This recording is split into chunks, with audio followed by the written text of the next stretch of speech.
Hi ಎಲ್ರಿಗೂ ನಮಸ್ಕಾರ. ನಾನು ಸೌಮ್ಯ ಮಾತಾಡ್ತಾ ಇರೋದು. ಯಾರೆಲ್ಲ ನಮ್ಮ ಚಾನಲ್ ನೋಡ್ತಾ ಇದ್ದೀರಾ ದಯವಿಟ್ಟು ಲೈಕ್ ಮಾಡಿ, ಸಬ್ಸ್ಕ್ರೈಬ್ ಮಾಡಿ, ಸಪೋರ್ಟ್ ಮಾಡಿ. ಈ ವಿಡಿಯೋ ಬಂದು ಶುಕ್ರವಾರ ಮತ್ತು ಶನಿವಾರ 2 ದಿನದ್ದು. ನಾನು ಬೆಂಗಳೂರಿಗೆ ಬಂದಿದ್ದೀನಲ್ಲ, ಇಲ್ಲೇ ಇದ್ದೀನಿ. ರಜಾ ಇದೆಯಲ್ಲ ಸ್ಕೂಲ್ಗೆ, ಹಂಗಾಗಿ ಇಲ್ಲೇ ಬೆಂಗಳೂರಲ್ಲಿ ಇದ್ದೀನಿ. ಅಮ್ಮನ ಮನೆ ಅಂದಮೇಲೆ ಹೆಣ್ಮಕ್ಳಿಗೆ ಗೊತ್ತೇ ಇದೆ, ಅದೇ ನಿಜವಾದ ರೆಸ್ಟ್ ಸಿಗೋ ಜಾಗ. ಹಂಗಾಗಿ ಇಲ್ಲಿ ಬೆಳಗ್ಗೆ ಎದ್ದೋಳೋದು ಲೇಟ್ ಆಗಿದೆ. ಅಷ್ಟರಲ್ಲಿ ಅಮ್ಮ ಆಗಲೇ ತಿಂಡಿಗೆ ರೆಡಿ ಮಾಡಿ ಅವರು ಡೈಲಿ ಒಂದು ಬುಕ್ಸ್ ಓದ್ತಾರೆ, ಅದನ್ನು ಓದ್ತಾ ಕೂತಿದ್ರು ಮನೆ ಕೆಲಸ ಎಲ್ಲ ಮುಗಿಸಿ. ನಾನು ಎದ್ದೋಳಷ್ಟರಲ್ಲಿ ಆಗಲೇ 8 ಗಂಟೆ ಆಗೋಗಿತ್ತು.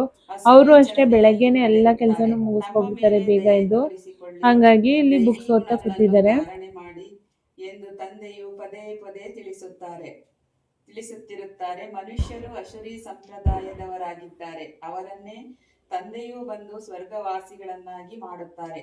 ಸ್ವರ್ಗಕ್ಕೆ ಪರಿಸ್ಥಾನವೆಂದು ಕರೆಯಲಾಗುತ್ತದೆ. ಮನುಷ್ಯರು ಎಷ್ಟೊಂದು ಅಲೆದಾಡುತ್ತಿರುತ್ತಾರೆ. ಇಲ್ಲ, ಅಮ್ಮ ಆಲ್ರೆಡಿ ತಿಂಡಿನೂ ರೆಡಿ ಮಾಡಿದ್ರು, ಆದರೆ ಅಕ್ಕನೂ ಫೋನ್ ಮಾಡಿದ್ರು. ಅವ್ರ ಮನೆ ವಾಕಬಲ್ ಡಿಸ್ಟೆನ್ಸೇ ಇಲ್ಲೇನೆ ಇರೋದು. ಅವರು ತಿಂಡಿಗೆ ಇಲ್ಲೇ ಬಾ ವೈಟ್ ಸಾಸ್ ಪಾಸ್ತಾ ಮಾಡ್ತಾ ಇದ್ದೀನಿ ಅಂತ ಅಂದರು. ಇನ್ನು ನನ್ನ ಮಕ್ಕಳು ಕೇಳಬೇಕಾ, ವೈಟ್ ಸಾಸ್ ಪಾಸ್ತಾ ಅಂದಿದ್ದಕ್ಕೆ ಎಲ್ಲ ಅಲ್ಲಿಗೆ ರೇಟ್ ಹೇಳಿದ್ರು. ನಾವು ಫ್ರೈಡ್ ರೈಸ್ ಮಾಡಿದ್ದಮ್ಮ, ಅದನ್ನು ಬಿಟ್ಬಿಟ್ಟು ವೈಟ್ ಸಾಸ್ ಪಾಸ್ತಾ ತಿನ್ನೋಕ್ಕೆ ಅಂತ ಅಕ್ಕನ ಮನೆಗೆ ಹೊರಟೇ ಬಿಟ್ವಿ. ಈಗ ಇಲ್ಲಿ ಎಲ್ಲರೂ ನೋಡಿ ಇಲ್ಲಿಗೆ ಶಿಫ್ಟ್ ಆದ್ವಿ ಅಕ್ಕನ ಮನೆಯಿಂದ. ಇಲ್ಲೇ ಹತ್ರ, ತುಂಬಾ ಹತ್ರ, ವಾಕಬಲ್ ಡಿಸ್ಟೆನ್ಸು. ಹಂಗಾಗಿ ಎಲ್ಲ 5 ನಿಮಿಷಕ್ಕೆ ಇಲ್ಲಿಗೆ ಬಂದು ಸೇರ್ಕೊಂಡ್ವಿ ಅಕ್ಕನ ಮನೆಗೆ. ಅಕ್ಕ ಆಲ್ರೆಡಿ ಅರ್ಧಂಬರ್ಧ ರೆಡಿ ಮಾಡಿದ್ರು ವೈಟ್ ಸಾಸ್ ಪಾಸ್ತಾನ. ನಾನು ಫುಲ್ ರೆಸಿಪಿ ವಿಡಿಯೋ ಮಾಡ್ಕೊಳ್ಳೋಣ ಅಂದ್ಕೊಂಡೆ, ಅಷ್ಟರಲ್ಲಿ ಆಲ್ರೆಡಿ ಆಗೋಗಿತ್ತು ಅರ್ಧಂಬರ್ಧ. ಒಂದು ಕಡೆ ವೆಜಿಟೇಬಲ್ಸ್ನ ಫ್ರೈ ಮಾಡ್ತಾಯಿದ್ರು, ಇನ್ನೊಂದು ಕಡೆ ವೈಟ್ ಸಾಸ್ನ ರೆಡಿ ಮಾಡ್ತಾಯಿದ್ರು, ಇನ್ನೊಂದು ಕಡೆ ಪಾಸ್ತಾನ ಬೇಯಕ್ಕಿಟ್ಟಿದ್ರು. ಅರ್ಧಂಬರ್ಧ ಆಗೋಗಿತ್ತು. ಇನ್ನೊಂದು 10 ನಿಮಿಷ ಆದರೆ ಎಲ್ಲ ಕುಕ್ ಆಗಿಬಿಡೋದು. ಹಂಗಾಗಿ ಅದನ್ನೇ ತೋರಿಸಿದ್ದೀನಿ, ಫುಲ್ ರೆಸಿಪಿ ಏನು ಹಾಕಿಲ್ಲ. ಆಲ್ರೆಡಿ ನಾನು ವೈಟ್ ಸಾಸ್ ಪಾಸ್ತಾದ್ದು ಒಂದು ರೆಸಿಪಿ ಹಾಕಿದ್ದೀನಿ, ಬೇಕಾದರೆ ಹಿಂದಿನ ವೀಡಿಯೋದಲ್ಲಿ ಇದೆ ಈ ಪಾಸ್ತಾದ ರೆಸಿಪಿ, ನೋಡ್ಕೊಂಡು ಮಾಡ್ಕೊಳ್ಳಿ. ಸೇಮ್ ಪ್ರೊಸೀಜರೇ. ಇಲ್ಲಿ ಸ್ವಲ್ಪ ಜಾಸ್ತಿ ಜನ ಇದ್ವಲ್ಲ, ಜಾಸ್ತಿ ಮಾಡ್ತಾಯಿದ್ದಾರೆ ಅಷ್ಟೇ. ನಾನು ಅವತ್ತು ಸ್ವಲ್ಪ ಮಾಡಿದ್ದೆ. ಇಲ್ಲಿ ನೋಡಿ, ಒಂದು ಕಡೆ ಪಾಸ್ತಾ ಬೇಯಕ್ಕಿಟ್ಟಿದ್ದಾರೆ, ಇನ್ನೊಂದು ಕಡೆ ಸಾಸು ರೆಡಿಯಾಗಿದೆ, ಇನ್ನೊಂದು ಕಡೆ ವೆಜಿಟೇಬಲ್ ಫ್ರೈ ಆಗಿದೆ. ಈಗ ಈ ಮೂರನ್ನು ಒಟ್ಟಿಗೆ ಸೇರಿಸಿ ಬೇಯಿಸ್ಬೇಕಷ್ಟೇ.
ಪಾಸ್ತಾ ರೆಡಿ ಆಯಿತು. ಎಲ್ಲ ಇಲ್ಲಿ ಬ್ಯಾಟಿಂಗ್ ಮಾಡ್ತಾ ಇದ್ದಾರೆ ಪಾಸ್ತಾ ಎಲ್ಲ ತಿಂದಾದ್ಮೇಲೆ ನಾವೊಂದು ಪ್ಲ್ಯಾನ್ ಹಾಕ್ಕೊಂಡಿದ್ವಿ, ಸ್ವಿಮ್ಮಿಂಗ್ ಪೂಲ್ಗೆ ಹೋಗೋಣ ಇವತ್ತು ಅಂತ.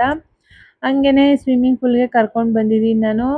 ನನ್ನ ಮಕ್ಳಿಗಿಬ್ರಿಗೂ ಸ್ವಿಮ್ಮಿಂಗ್ ಬರಲ್ಲ, ಅವರು ಸ್ವಲ್ಪ ರಜದಲ್ಲಿ ಕಲ್ತ್ಕೊಳ್ಳಿ, ಹಂಗೆ ಅವ್ರ ಅಣ್ಣದಿರು ಚೆನ್ನಾಗಿ ಆಡ್ತಾರೆ, ಅವರು ಸ್ವಲ್ಪ ಕೋಚಿಂಗ್ ಕೊಡಲಿ ಇವಾಗ ರಜದಲ್ಲಿ ಅಂದ್ಬಿಟ್ಟು ಕರ್ಕೊಬಂದಿದ್ದೀನಿ.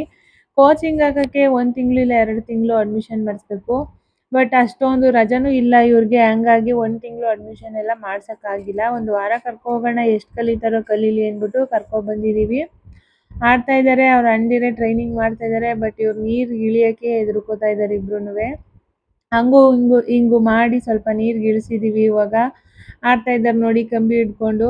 ಅಷ್ಟೇನೆ ಅವರು ಧೈರ್ಯ ಇಲ್ಲ, ಇನ್ನ ಹೊಸ್ತಲ್ವಾ ಫಸ್ಟ್ ಟೈಮು, ನೋಡೋಣ ಹೋಗ್ತಾ ಹೋಗ್ತಾ ಕಲ್ತ್ಕೋತಾರೆ ಅಂದ್ಬಿಟ್ಟು ಅವ್ರ ಅಣ್ಣ ಸುಮ್ಮನೆ ನೀರಲ್ಲಿ ಮುಳುಗೋದು, ಸ್ವಲ್ಪ 1-2 ನಿಮಿಷ ಇರೋದು ಹೆಂಗೆ ಅಂತ ಹೇಳ್ಕೊಡ್ತಾ ಇದ್ದ. ಸದ್ಯ ಅದನ್ನೇ ಮಾಡ್ತಾ ಇದ್ರು ನಿಧಾನಕ್ಕೆ ಎದ್ರುಕೊಂಡು. ಆಡ್ಲಿ ಅಂದ್ಬಿಟ್ಟು ನಾನು ಸುಮ್ಮನೆ ನೋಡ್ತಾ ನಿಂತಿದ್ದೀನಿ.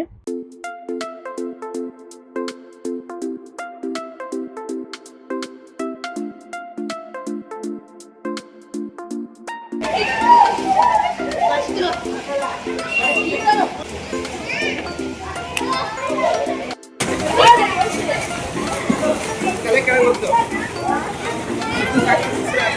ಬೇಕಾದ್ರೆ ಇತ್ತು, ಇಲ್ಲಾಂದ್ರೆ ತಲೆ ಕೆಳಗೆ ಗೊತ್ತು. ಇಲ್ಲಿ ಇತ್ತು. ಹಾಂ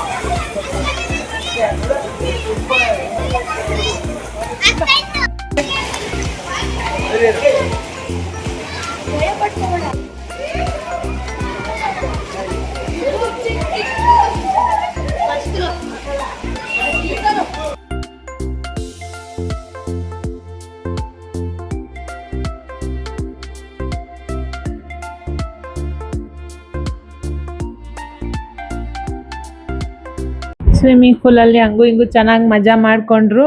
ಚೆನ್ನಾಗಿ ಮಜಾ ಎಲ್ಲ ಆದಮೇಲೆ ಮನೆ ಕಡೆ ಹೊರಟ್ವಿ. ಮನೆಗೆ ಬಂದಮೇಲೆ ಇನ್ನು ಸಂಜೆಗೆ ಇಲ್ಲಿ ನಾನೇ ಬಿರಿಯಾನಿ ಮಾಡ್ತಾ ಇದ್ದೀನಿ. ಇಲ್ಲಿ ಅಮ್ಮನ ಮನೆಯಲ್ಲಿ ಅಮ್ಮ ನಾನ್ ವೆಜ್ ಏನು ತಿನ್ನೋದು ಇಲ್ಲ, ಮುಟ್ಟೋದು ಇಲ್ಲ. ಅಡುಗೆ ಮನೆ ಒಳಗಡೆ ಇನ್ನೊಂದು ಅಡುಗೆ ಮನೆ ಇದೆ, ಅದು ಹೊರಗಡೆ. ಅಲ್ಲಿ ನಾವು ಏನಾದರೂ ನಾನ್ ವೆಜ್ ಮಾಡೋದಾದರೆ ಅಲ್ಲಿ ಮಾಡ್ತೀವಿ, ಅಡುಗೆ ಮನೆಯಲ್ಲಿ ಮಾಡೋದಿಲ್ಲ ಅಮ್ಮ. ಅವರು ತಿನ್ನೋದು ಇಲ್ಲ, ಮುಟ್ಟೋದು ಇಲ್ಲ. ಹಂಗಾಗಿ ಇಲ್ಲಿ ನಾವೇ ಮಾಡ್ಕೊತಾ ಇದೀವಿ. ಚಿಕನ್ ಬಿರಿಯಾನಿ ಮತ್ತು ಗ್ರೇವಿನ ಮಾಡ್ತಾ ಇದ್ದೀನಿ ಇಲ್ಲಿ ನೈಟ್ ಊಟಕ್ಕೆ. ಇಲ್ಲಿ ಎಲ್ಲ ರೆಡಿ ಮಾಡಿಕೊಂಡು ಒಟ್ಟಿಗೆ ಊಟ ಮಾಡೋಣ ಅಂತ ಇವಾಗೆಲ್ಲ ಸಂಜೆ ಅಮ್ಮನ ಮನೆಗೆ ಸೇರಿದ್ದೀವಿ. ಅಕ್ಕ ಎಲ್ಲ, ಅಕ್ಕನ ಫ್ಯಾಮಿಲಿ, ನಾನು ಎಲ್ಲ. ರಜಾ ಇದ್ದರೆ ಇದೊಂದು ತುಂಬಾ ಖುಷಿ ನನಗೆ, ಎಲ್ಲ ಹಿಂಗೆ ಒಟ್ಟಿಗೆ ಸೇರೋದು, ಎಂಜಾಯ್ ಮಾಡೋದು. ನಮ್ಮದೇ ರಾಜ್ಭರ ಆಗೋಗಿರುತ್ತೆ ಅಮ್ಮನ ಮನೇಲಿ. ನೋಡಿ ಎಲ್ಲ ಸೇರಿದ್ದೀವಿ. ಅಡುಗೆನೂ ರೆಡಿ ಆಯಿತು. ಅಡುಗೆ ಎಲ್ಲ ರೆಡಿ ಆದಮೇಲೆ ಊಟನೂ ಮುಗಿಸ್ಕೊಂಡ್ವಿ. ಮುಗಿಸಾದ್ಮೇಲೆ ಅಕ್ಕ ಅವ್ರ ಮನೆಗೆ ಹೋದ್ರು. ಇಲ್ಲೇ ವಾಕಬಲ್ ಡಿಸ್ಟೆನ್ಸ್ ಇರೋದ್ರಿಂದ ಅವ್ರ ಮನೆಗೆ ಹೊರ್ಟೋಯ್ತಾರೆ, ಇರಲ್ಲ ಇಲ್ಲಿ. ಬಟ್ ಎಲ್ಲ ಸೇರಿದಾಗ ಇಲ್ಲಿ ಒಟ್ಟಿಗೆ ಸೇರ್ತೀವಿ, ಇಲ್ಲಾಂದರೆ ಅವ್ರ ಮನೇಲಿ ಒಟ್ಟಿಗೆ ಸೇರ್ತೀವಿ. ಬೆಳಗ್ಗೆಯಿಂದ ಅವ್ರ ಮನೇಲಿ ಪಾರ್ಟಿ ಆಗಿತ್ತು, ಈಗ ಇಲ್ಲಿ. ಇದು ಶನಿವಾರದ ವಿಡಿಯೋ. ಶನಿವಾರ ಬೆಳಗ್ಗೆ ಎಲ್ಲ ಅವ್ರ ಮನೆಗೆ ಹೋಗಿದ್ವಿ. ಅವ್ರ ಮನೇಲೇ ಇದ್ದು ಅಲ್ಲೇ ತಿಂಡಿ ಎಲ್ಲ ತಿಂದು ಇವರೆಲ್ಲ ಏನೋ ಪ್ರಾಜೆಕ್ಟ್ ಮಾಡಬೇಕು ಅಂತ ಮಾಡ್ತಿದ್ದ. ಒಂದಷ್ಟು ಪ್ರಾಜೆಕ್ಟ್ ಆದಮೇಲೆ ಆಟ ಆಡ್ತಾ ಇದ್ರು, ಪೇಂಟಲ್ಲಿ ಕಲರ್ ಮಾಡಿಕೊಂಡು. ಏನೋ ಒಂದು ಆಡ್ಕೊಂಡು ನಮಗೆ ತಲೆನೋವು ತರದೇ ಇರಲಿ ಅಂದ್ಬಿಟ್ಟು ನಾವು ಸುಮ್ಮನೆ ಬಿಟ್ಟಿದ್ವಿ, ಈಚೆ ಆಟ ಆಡ್ಕೊಳ್ಳಿ ಅಂತ. ಏನೋ ಒಂಥವು ಮಾಡ್ಕೊಂಡು ಕೂತಿದ್ರು, ಅದೇ ಖುಷಿ.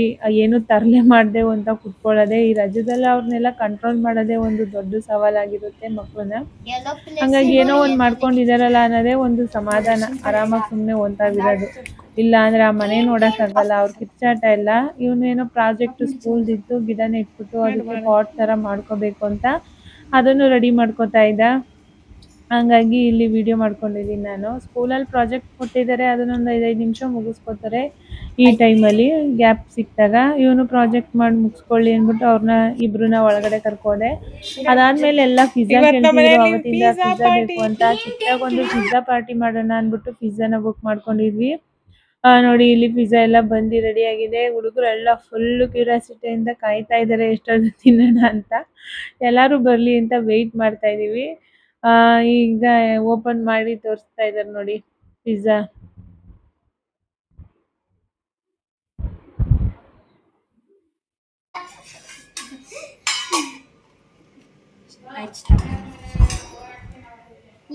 ಇನ್ನ 3 ಬೇಕು.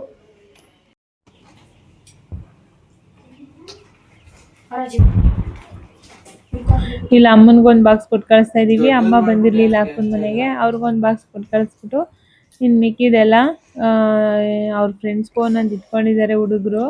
ನನ್ನ ಫ್ರೆಂಡ್ಸ್ ಬರ್ತಾರೆ ಅಂತ. ಈಗ ನೋಡಿ ಇವನು ಒಬ್ರೊಬ್ರೆ ಏನೇನೋ ಕಾಮಿಡಿ ಮಾಡ್ತಾಯಿದ್ರು, ಪಿಜ್ಜಾ ತಿನ್ಕೊಂಡು ತಮಾಷೆ ಮಾಡಿಕೊಂಡು. ಇವನು ನಾನೇನೋ ಡ್ಯಾನ್ಸ್ ಮಾಡ್ತೀನಿ ಅಂತ ಮಾಡ್ತಾಯಿದ್ದೀನಿ ಸುಮ್ಮನೆ ಕಾಮಿಡಿಗೆ. ಇಲ್ಲಿ ಇವರೇನೋ 3 ಜನ ಫನ್ ಮಾಡ್ಕೊತಾ ಇದ್ದಾರೆ ಹಂಗೆ. ಆಮೇಲೆ ಎಲ್ಲ ಮುಗಿಸಾದ್ಮೇಲೆ ಪಿಜ್ಜಾ ಎಲ್ಲ